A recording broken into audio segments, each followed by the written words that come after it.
Electronics 101, LEDs, or light emitting diodes. I have an assortment here of different colors. This one is just a regular diode, just so you could see what one of those normally looks like.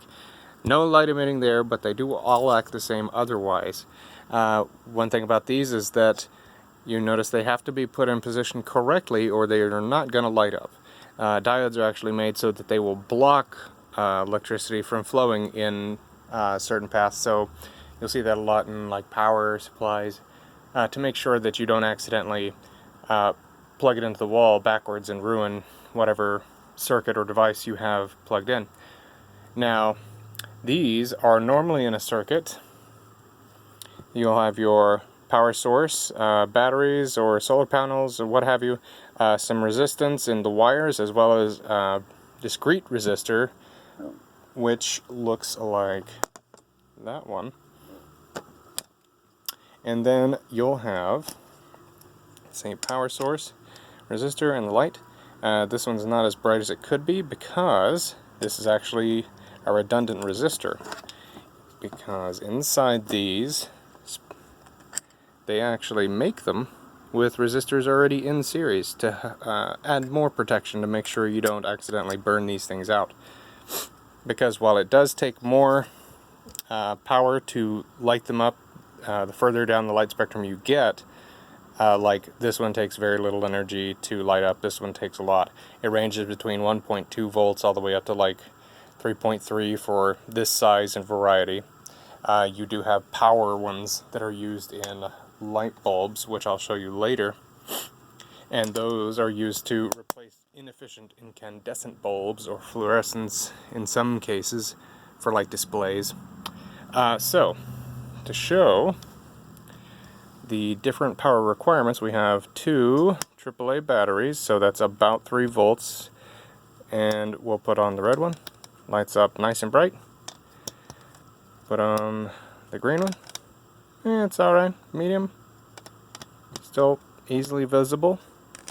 Then you have your blue one, which you can barely see, but it is coming on. Make sure I'm not touching anything and shorten it out. Yeah.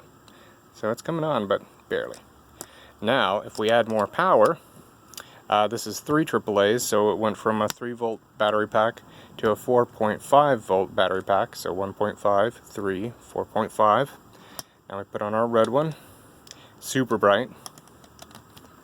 We knew that one wasn't an issue. This one, nice and bright now. And then the blue one, to compare, remember this one is lighting, but barely. And then, boom, super bright. Now, these are through-hole components, which means they'd be on a circuit board with little holes, and their little legs would stick through, just like we see on this one. The legs come through and then attaches to the rest of the circuit, in this case with snaps. There are other form factors like surface mount. This is the LED light I was mentioning earlier. This one has 2 different kinds in there. These are regular yellowish white LEDs around this ring here. They take a lot of power to light up because they make a lot of light with these ones. In the middle you see 3 that are a special kind. These are actually RGB. You can see the symbols on the circuit board there in the silk screen, which means inside each of these white ones in the middle are at least 3 LEDs that are even smaller in one package.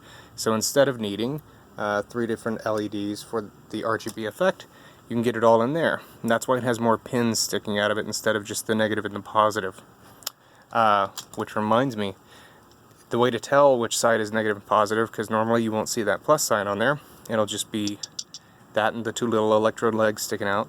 The longer one is always the anode, positive, and the shorter one's always the negative, cathode.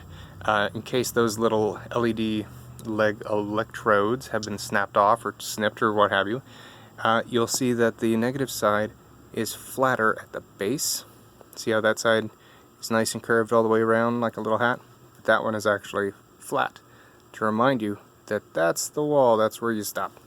Now for the smaller ones, these ones you'd have to actually either use a multimeter to test and see which way it would work, because again it only works in one direction, If you have it backwards, it won't turn on.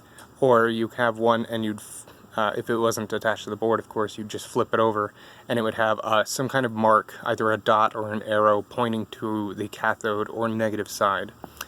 So these ones are on a circuit board that was pushed into this housing for the light bulb. You can see this blue board is actually for Bluetooth, so these ones you manage wirelessly, like with an app on your phone. Say, I want to have red lights or blue lights or party lights and all that. There's some capacitors in there coming off the power supply, which would be the base of the light bulb, you know, standard. But this helps to make sure that the voltage getting from your lamp socket to these boards is nice and smooth. There's no spikes that would destroy these microcontrollers. Another way to use the LED surface mount versions.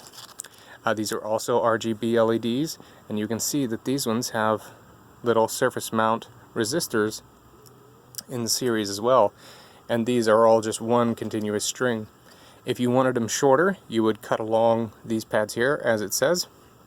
If you wanted to add more, and like you had two spools of this, you would just find the end, and then just like you see here, they just solder the end of one to the beginning of the next, and that completes the circuit, and then it'll keep going as long as it has enough power, in this case 12 volts direct current, to power the rest of them.